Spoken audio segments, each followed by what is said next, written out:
الحمد لله نحمده ونستعينه ونستغفره ونؤمن به ونتوكل عليه ونعوذ بالله من شرور أنفسنا ومن سيئات أعمالنا من يهد الله فلا مضل له ومن يضلله فلا هادي له ونشهد أن لا إله إلا الله وحده لا شريك له ونشهد أن سيدنا وسندنا وشفيعنا وحبيبنا ومولانا وأولانا محمدا عبده ورسوله وبارك وسلم تسليما كثيرا كثيرا أما بعد فأعوذ بالله من الشيطان الرجيم بسم الله الرحمن الرحيم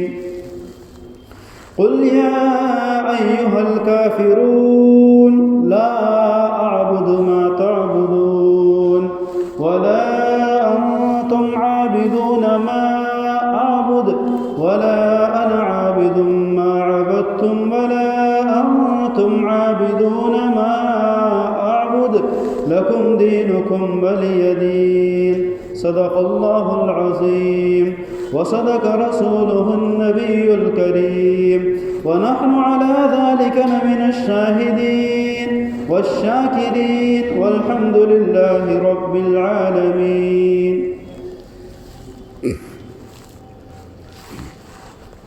محترم دوستوں اور بزرگوں،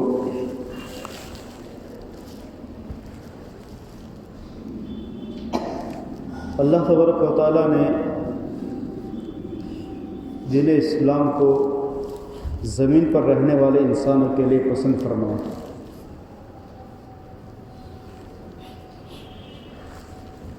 دنیا کے اندر بہت سارے مذاہب رائج ہو گئے، لوگوں نے اپنے اپنے حساب سے بہت سارے مذاہب بنا لیے، لیکن تمام مذہبوں میں اللہ تعالیٰ کے نزدیک سب سے زیادہ پسندیدہ مذہب وہ دین اسلام ہے. اللہ تعالیٰ قرآن کریم میں فرماتے ہیں ان الدین عند اللہ الاسلام. دین اسلام کیا ہے؟ دین اسلام ایک فطری مذہب ہے. فطری مذہب کا مطلب یہ ہے کہ اللہ تعالیٰ نے انسانوں کو اللہ تعالیٰ نے پیدا فرمایا، انسانوں کی کیا ضروریات ہے، کیا تقاضے ہیں، اللہ تعالیٰ خوب جانتا ہے. تو بطور انسان ہونے کے جتنے بھی ضروریات ہیں، اس کے جتنے بھی تقاضے ہیں، ان تقاضوں کو پورا کرنا اس طریقے سے جس طریقے سے اللہ اور اللہ کے رسول نے بتایا، اس کو دین اسلام کہا جاتا ہے. جیسے انسان ہے تو انسان کا تقاضا کیا ہوتا ہے؟ ہاتھ پاؤں اور منہ دھونا انسان کا تقاضا ہے. مسلمان بھی دھوئے گا، غیر مسلم بھی دھوئے گا. ہر 2 4 5 گھنٹے ہو جائیں گے تو انسان اپنا ہاتھ پاؤں منہ دھوتا ہے. انسان کا تقاضا ہے. اس کو ایسا لگتا ہے کہ میرے ہاتھ میں کچھ دھول مٹی ہے، میرے پاؤں میں دھول مٹی ہے، میرا چہرہ میلا ہوا ہے، تو انسان ہاتھ پاؤں منہ دھوتا ہے. اس کا تقاضا ہے انسان ہونے کے ناطے. ہر انسان دھوئے گا، مرد دھوئے گا، عورت دھوئے گی، کافر دھوئے گا، مسلمان دھوئے گا، سب دھوئے گا. تو انسان کا تقاضا ہے. تو ہاتھ اور پاؤں دھونا اس طریقے سے جس طریقے سے اللہ اور اللہ کے رسول نے بتایا. اگر انسان اس طریقے سے ہاتھ پاؤں دھوئے گا تو وہ اس کا ہاتھ پاؤں دھونا عبادت ہو جائے گا، جس کو وضو کہا جاتا ہے. ہاتھ دھو لیا، پاؤں دھو لیا، منہ دھو لیا، اور ساتھ میں ایک مسح بھی کر لے کیونکہ اللہ نے کہا ہے. اور ساتھ میں وضو میں کیا بتایا؟ ناک کے اندر پانی پہنچاؤ اور کلی کرو. ناک کے اندر پانی پہنچانا یعنی اس کے اندر میڈیسن بھی آ گئی. اگر انسان اس طریقے سے اپنے ہاتھ پاؤں اور منہ کو دھوتا ہے تو انسان کا یہ عمل کرنا عبادت بن جائے گا. کام تو آٹومیٹک ہو جائے گا، ہاتھ پاؤں وہ صاف بھی ہو جائیں گے اور ساتھ میں اس کی عبادت. اور کتنی بڑی عبادت کہ جب تک انسان وضو کے ساتھ رہے گا تب تک عبادت اس کی شمار کی جائے گی، اس کی نیکیاں شمار کی جائے گی. تو مذہب اسلام یہ ہے کہ انسان ہونے کے ناطے انسان کی جتنی بھی ضروریات ہیں، جتنے بھی تقاضے ہیں، ان تقاضوں کو اور ضروریات کو انسان اس طریقے سے پورا کرے جیسے اللہ نے فرمایا، اللہ کے نبی نے فرمایا صلی اللہ علیہ وسلم. تو دین اسلام ہے، انسان کا تقاضا ہے. باپ ہے تو سمجھتا ہے کہ میرا بیٹا کیسا ہونا چاہیے، میرا بیٹا فرما بردار ہونا چاہیے، میرا بیٹا میری بات کو مانتا ہو، مجھ سے محبت کرتا ہو، میرے کام کرتا ہو، اور میرے جتنے بھی رشتہ دار ہیں ان کے ساتھ سلیقے سے جو ہے نا وہ پیش آتا ہو، پڑھنے لکھنے میں ہوشیار ہو، پابندی کے ساتھ وہ مدرسے جاتا ہو، پابندی کے ساتھ وہ اسکول جاتا ہو. ہر باپ ایسے بیٹے کو پسند کرتا ہے، مسلمان بھی پسند کرتا ہے، کافر بھی ایسے بیٹے کو پسند کرتا ہے. تو بیٹے کا ایسا عمل کرنا یہ اس کے لیے عبادت ہے. بیٹا باپ کی بات مانتا ہے تو عبادت ہے، ماں کی بات مانتا ہے عبادت ہے، اس کی فرمان برداری کرتا ہے عبادت ہے، اس کی آنکھوں کی ٹھنڈک بنتا ہے تو عبادت ہے. تو تقاضے جتنے بھی ہیں ان کو اس طریقے سے فالو کرنا جیسا اللہ کے رسول نے فرمایا تو عبادت ہے. وہی مذہب اسلام ہے. تو ایسے پیارے مذہب کو جو فطری مذہب ہے اللہ تعالیٰ نے ہمارے لیے پسند فرمایا.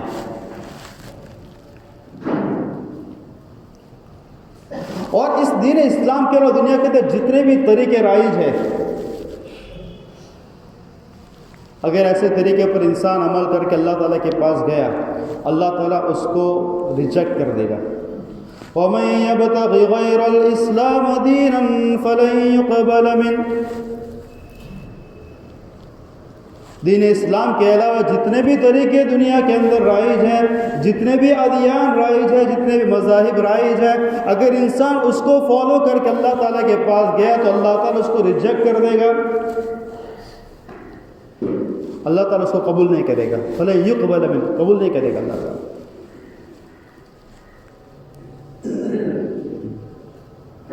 جتنے بھی طریقے دنیا کے اندر رائج ہیں.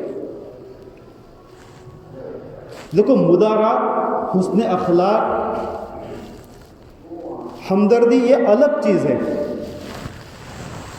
حسن اخلاق، مدارات، ہمدردی کرنا، اچھا سلوک سے برتنا یہ الگ چیز ہے. اس کی تو اسلام کے اندر ترغیب دی گئی ہے.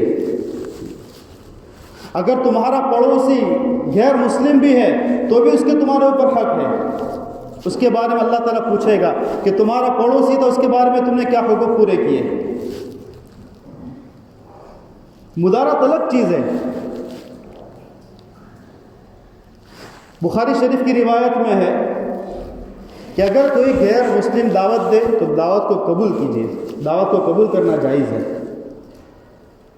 آپ کے تعلقات ایسے غیر مسلم کے ساتھ تو اس کو آپ دعوت دیجیے. دعوت دینا بھی جائز ہے، دعوت کا قبول کرنا بھی جائز ہے. ہدیہ دینا بھی جائز ہے، ہدیہ قبول کرنا بھی جائز ہے غیر مسلم سے. یہ مدارات میں آتا ہے، یہ حسن اخلاق میں آتا ہے. آپ کے ساتھ جاب کرنے والا، آپ کے ساتھ ایک آفس میں کام کرنے والا، آپ کا پڑوسی، اس کے ساتھ تعلقات ہے، آپ کے گھر کے اندر شادی ہے، آپ سب کو بلا رہے ہیں، ان کو بھی دعوت دے دیجیے. ان کے گھر میں شادی ہے، انہیں آپ کو انوائٹ کیا، آپ وہاں پر چلے جائیے. یہ حسن اخلاق میں، یہ مدارات میں، یہ الگ چیز ہے. لیکن ایز اے مسلم، مسلمان ہونے کے ناطے ہمارا ایک ملی تشخص ہے کہ مسلمان ہیں. ہمارے پاس مذہب اسلام ہے، ہمارے پاس اللہ اور اللہ کے رسول کی تعلیمات ہے، تو ان کے اندر کمپرومائز نہیں کیا جائے گا. اس کے اندر کوئی کمپرومائز نہیں، کوئی تساہل نہیں ہے، کوئی مداہنت نہیں ہے، وہ اپنی جگہ پر ہے. اس لیے ہم سامنے والوں کو دیکھیں گے کہ وہ ہمیں جن چیزوں کی طرف انوائٹ کر رہے ہیں، بلا رہے ہیں، دعوت دے رہے ہیں، تو وہ کس قسم کی ہے. اگر وہ ان کے ملی تشخصات کی چیزیں ہیں، ان کی ملی چیزیں ہیں، مذہبی رسومات ہے، مذہبی سیلیبریشن ہے، مذہبی تقریبات ہے، تو اس کے اندر ہم نہیں جائیں گے. معذرت کر دیں گے، اس کے اندر جانا جائز نہیں ہے، کیونکہ ڈفرنٹ تو یہی ہے۔ حضور پاک صلی اللہ علیہ وسلم کے پاس کچھ کفار آئے اور فرمایا اللہ کے رسول صلی اللہ علیہ وسلم، وہ تو ساسن نہیں کہتے تھے، اے محمد آپ کی تقریبات کو ہم فالو کر لیتے ہیں اور کچھ ہماری تقریبات کو آپ فالو کر لیں تاکہ دنیا کے اندر امن و امان اور شانتی بنی رہے۔ کفار اور کہا کہ کچھ تقریبات آپ ہماری فالو کر لیجئے، ہم آپ کی تقریبات کو فالو کر لیتے ہیں۔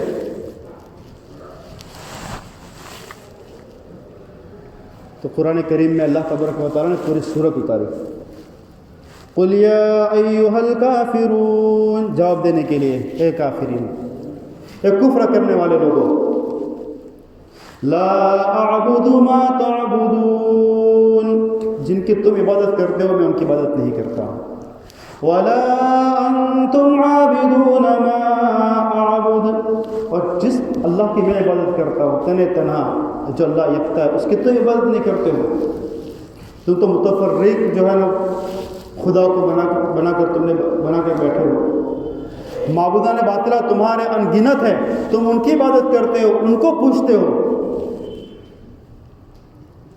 میں ان کی عبادت نہیں کرتا ہوں۔ تو اللہ تبارک و تعالیٰ نے ان کی بات کا جواب دیا، اور صرف جواب نہیں دیا، ساتھ میں اللہ تبارک و تعالیٰ نے وارن بھی کیا آپ صلی اللہ علیہ وسلم کو، لَئِنْ أَشْرَكْتَ لَيَحْبَطَنَّ عَمَلُكَ وَلَتَكُونَنَّ مِنَ الْخَاسِرِينَ، وارن بھی کیا، اسٹرانگ آرڈر کہ نبی جی آپ ہمارے بہت ہی زیادہ ڈانٹے، بہت ہی زیادہ پسندیدہ ہے، بہت زیادہ محبوب ہے، لیکن اگر آپ نے شرک کیا، شرک کی باتوں کو فالو کیا تو پھر آپ ہمارے دشمن بن جائیں گے۔ لئن اشرکت، اگر آپ نے شرک کیا، لَيَحْبَطَنَّ عَمَلُكَ، آپ کے تمام اعمال ضائع ہو جائیں گے، تمام اعمال آپ کے ضائع ہو جائیں گے، وَلَتَكُونَنَّ مِنَ الْخَاسِرِينَ، اور آخرت کے اندر آپ خسارے والوں میں سے ہو جائیں گے۔ ان کی بات کو ایکسیپٹ نہیں کرنا۔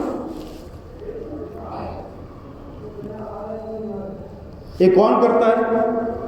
جس کے اندر کنفیوژن ہوتا ہے۔ دیکھو دو چیزیں ہیں، جو منافقین تھے نا آپ صلی اللہ علیہ وسلم کے زمانے میں، وہ کنفیوژن کا شکار تھے، تذبذب کا شکار تھے، تردد کا شکار تھے، اور جو صحابہ تھے ان کے اندر کانفیڈنس تھا، یقین تھا اپنے مذہب کے اوپر، مذہبی روایات کے اوپر، مذہبی تعلیم کے اوپر، قرآن کی تعلیم کے اوپر، اللہ کے اندر جو بلیو کرتے تھے کانفیڈنس کے ساتھ کرتے تھے وہ صحابہ کرام۔ لا الہ الا اللہ، اشہد ان لا الہ الا اللہ وحدہ لا شریک لہ۔ صحابہ کو کانفیڈنس تھا اور منافقین کو تذبذب تھا، کنفیوژن تھا۔ یقین تھا صحابہ کرام کو۔ آج ہم سب کی حالت جو ہے منافقین کی طرح ہو چکی ہے، اپنے بارے میں کنفیوژن ہے۔ ہم اللہ تعالیٰ کو مانتے ہیں لیکن یقین نہیں ہے، کنفیوژن ہے، تردد ہے، ہوگا کہ نہیں ہوگا، مانتے تو ہے لیکن یقین نہیں ہے۔ اس کی مثال ایک بندہ ہے، وہ شوٹر ہے کہ وہ کوئی بھی نشانہ کرتا ہے اس کا خطا نہیں جاتا ہے، اڑتی ہوئی چڑیا کو بھی وہ گرا دیتا ہے، اور انسان کے سر کے اوپر لکھوٹی رکھ دو اس کا بھی وہ نشانہ تاک لیتا ہے، گولڈ میڈالسٹ ہے وہ۔ تو سارے لوگوں میں چرچا ہے تو گولڈ میڈالسٹ ہے اور یہ تو اتنا بڑا شوٹر ہے، اڑتی چڑیا کو گرا دیتا ہے، اس کے چرچے ہم مانتے ہیں، گولڈ میڈالسٹ شوٹر ہے۔ پھر ہم کو کہا جائے آپ کھڑے ہو جاؤ، آپ کے سر کے اوپر سیب رکھا جائے گا تو ہم کھڑے رہیں گے؟ نہیں کھڑے رہیں گے۔ مانتے تو ہے کہ شوٹر ہے لیکن انسان ہے، غلطی بھی کر سکتا ہے، سیب کی جگہ پہ اگر نیچے آ گیا تو تھوڑا انسان ختم ہو جائے گا۔ مانتے ہیں لیکن یقین نہیں ہے، ہم میں سے کوئی بھی کھڑے رہنے کے لیے تیار نہیں ہوگا کیونکہ یقین نہیں ہے۔ ہمارا اللہ کے ساتھ، اللہ کے نبی کے ساتھ، اسلام کی تعلیمات کے ساتھ یہی معاملہ ہے، مانتے تو ہو لیکن کانفیڈنس نہیں ہے۔ اسلام کیا کرتے ہیں؟ ایک پاؤں دہی میں ایک پاؤں دودھ میں رکھتے ہیں، حالانکہ مذہبی امور کے اندر کسی کا بھی، مذہبی امور کے اندر کوئی کمپرومائز نہیں ہے، لیکن آج کے مسلمان ہمارے ہم وطنوں کے جتنے بھی مذاہب ہیں، جتنے بھی ان کے سیلیبریشن ہے، ان کے جتنے بھی تہوار ہیں، اس کو پارٹیسپیٹ کرتا ہے، اس کا حصے دار بنتا ہے۔ 1 جنوری کے سارے مسلمانوں کے موبائل سے happy new year, happy new year, happy new year. مسئلہ پوچھا آپ نے ہیپی نیو ایئر کہنا جائز ہے کہ نہیں جائز ہے؟ مولانا مکی حجازی جو مکہ مکرمہ بیٹھتے ہیں، ان کو کسی نے سوال پوچھا کہ آگے نیا سال آ رہا ہے، جنوری کا ہیپی نیو ایئر کہنا جائز ہے؟ تو کہا کہ ہیپی نیو ایئر کہنا جائز نہیں ہے۔ ان انگریز کے بچوں کو کہہ دو، مسلمانوں سے کہا انگریز کے بچوں کو کہہ دو تمہارا سال نہیں ہے۔ دیوالی آئی تو مسلمان بھی پٹاخے پھوڑتا ہے۔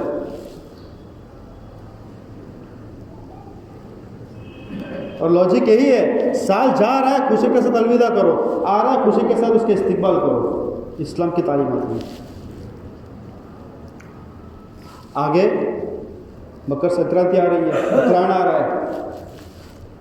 جیسے سارے اپنے کوٹھوں پر چڑھ کر پتنگ چگائیں گے، مسلمان بھی چگائے گا، مسلمان بھی اڑائے گا۔ اور یہ جو اترائن کا جو تہوار ہے ان لوگوں کا، یہ صرف ایک برائی نہیں، بہت ساری برائیوں کا مجموعہ ہے، بہت ساری برائیوں کا۔ کوٹھے پر چڑھنا، بے حیائی کرنا، بد نظری ہوتی ہے، بے حیائی ہوتی ہے۔ پھر چلانا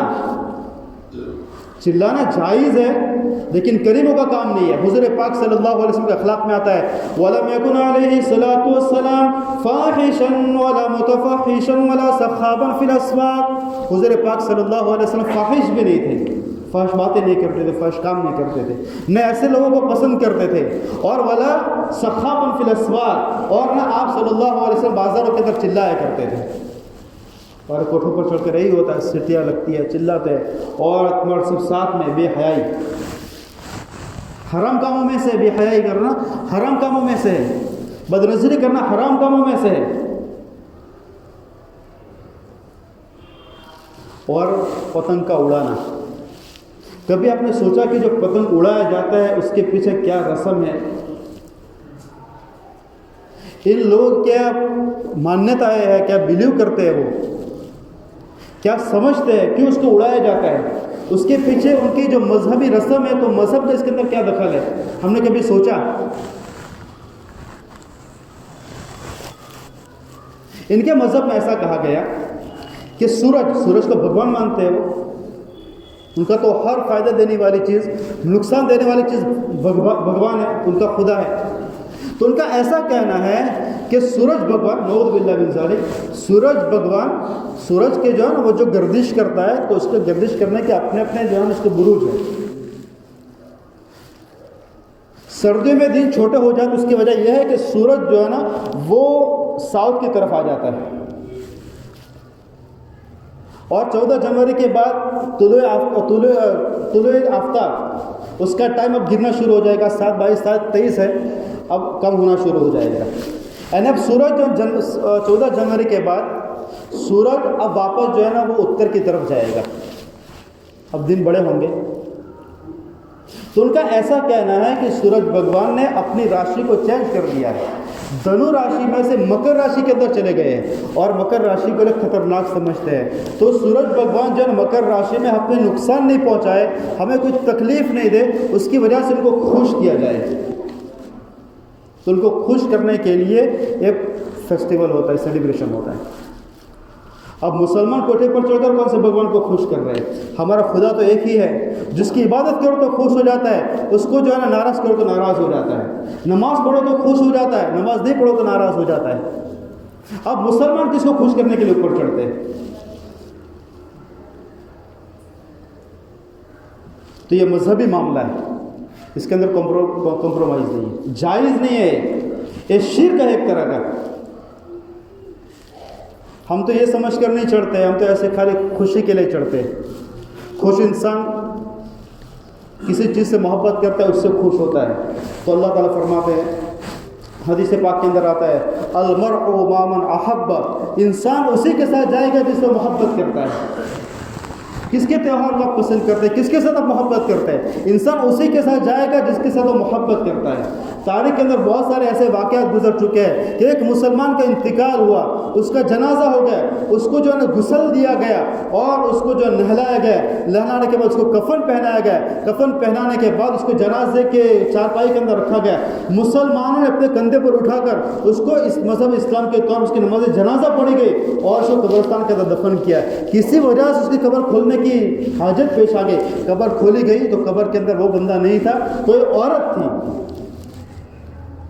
تحقیق کی گئی تو پتہ چلا کہ عورت تو فلاں ملک کی، فلاں شہر کی عیسائی عورت ہے، وہ یہاں پہ کیا کر رہی ہے؟ تو پھر اس کا معاملہ کیا ہے؟ تو پتہ چلا کہ اس کا انتقال ہوا ہے، اس کی قبر کو کھودا کرتے بندہ پر عیسائی کے قبرستان کے اندر پڑا ہوا ہے۔ اس عورت کے گھر والوں سے پوچھا کہ تم نے عورت کو یہاں پہ دفن کیا، یہ تو فلاں ملک کے فلاں قبرستان کے اندر ملی ہے، کیا وجہ ہے؟ تو اس کے گھر والوں نے کہا کہ تھی تو یہ عیسائی، لیکن مذہب اسلام کی تعلیمات کو بہت پسند کرتی تھی۔ مری وہ عیسائی کے درمیان میں، سارے رسم اور سارے مراسم عیسائی کے کیے گئے، لیکن اللہ تبارک و تعالیٰ نے اس کو مسلمانوں کے قبرستان میں پہنچا دیا، اور یہ بندہ مسلمان اور مسلمانوں کے مراسم کے ساتھ مرا، لیکن پہنچ گئے غیر مسلموں میں۔ اس کے گھر والوں کو پوچھا گیا وجہ کیا ہے، تو اس کی بیوی نے کہا کہ جب وہ صحبت کرتا تھا تو صحبت کے بعد جب غسل کا وقت آتا تھا، وہ کہتا مذہب اسلام کے اندر ایک کون سا عذاب ہے کہ ہر صحبت کے بعد نہانا پڑتا ہے، مجھے پسند نہیں ہے۔ مذہب اسلام کی اس تعلیمات کو پسند نہیں کرتا تھا، غسل کو پسند نہیں کرتا تھا، اللہ نے اس کو پہنچا دیا سب۔ تو انسان قیامت کے دن انہی کے ساتھ اٹھایا جائے گا جن سے محبت کرتا ہے۔ من تشبہ بقوم فہو منہ، انسان جس کی مشابہت اختیار کرے گا انہی کے ساتھ اٹھایا جائے گا۔ تو بھائی دوست بزرگ کو 14 جنوری کو کرام ایسے مراسم سے، ایسے تہواروں سے بچنے کی کوشش، بچنا فرض ہے، یہ حرام کام ہے اور یہ حرام کاموں کا مجموعہ ہے۔ حضور پاک صلی اللہ علیہ وسلم کو اللہ نے فرمایا اگر آپ شرک کریں گے تو آپ بھی ہمارے دشمن ہو جائیں گے، آپ کے سارے عمل ختم ہو جائیں گے، تو ہم کون سے باقی ملی ہیں؟ وہ دوست بزرگوں ایسے مراسم سے بچنے کی کوشش کریں۔ چھٹیاں ہوتی ہے تو چھٹیوں کو غلط کاموں کے اندر استعمال نہیں کریں، بلکہ چھٹیوں کے اندر 13, 14, 15 کو چھٹیاں، ان دنوں کے اندر اللہ کے راستے کے اندر چلے جائیں، ان اوقات کو، ان فرصت کے اوقات کو نیک کاموں میں لگائے، دین کے کاموں میں لگائے۔ 3 دن کی جماعت انشاءاللہ ہماری مدرسے سے جائے گی 13, 14, 15 کو، اس کے اندر اپنا وقت رکھے۔ دن کا کام ایک خیر کے کاموں میں سے ہے، انسان کو پتہ نہیں چلتا دن کا کام کیا ہے، لیکن یہ جو ہے نا بہت ساری خیروں کا مجموعہ دن کا کام ہے۔ ابھی وقت نہیں، انشاءاللہ اگر آئندہ موقع ملا تو آپ کے سامنے یہ جو اللہ کے راستے کے اندر بلایا جاتا ہے ایک کتنے خیروں کا مجموعہ ہے اور کتنے بڑے خیر کے کام ہیں۔ ہم سب تو اس کے بارے میں جو ہے نا بہت ہی زیادہ غفلت کے ساتھ زندگی گزار رہے ہیں، لیکن جب پتہ چلے گا تو آنکھیں کھلی کی کھلی رہ جائے گی۔ اللہ تعالیٰ مجھے آپ کو کہنے سننے سے زیادہ عمل کی توفیق نصیب فرمائے۔ وآخر دعوانا الحمد للہ رب العالمین۔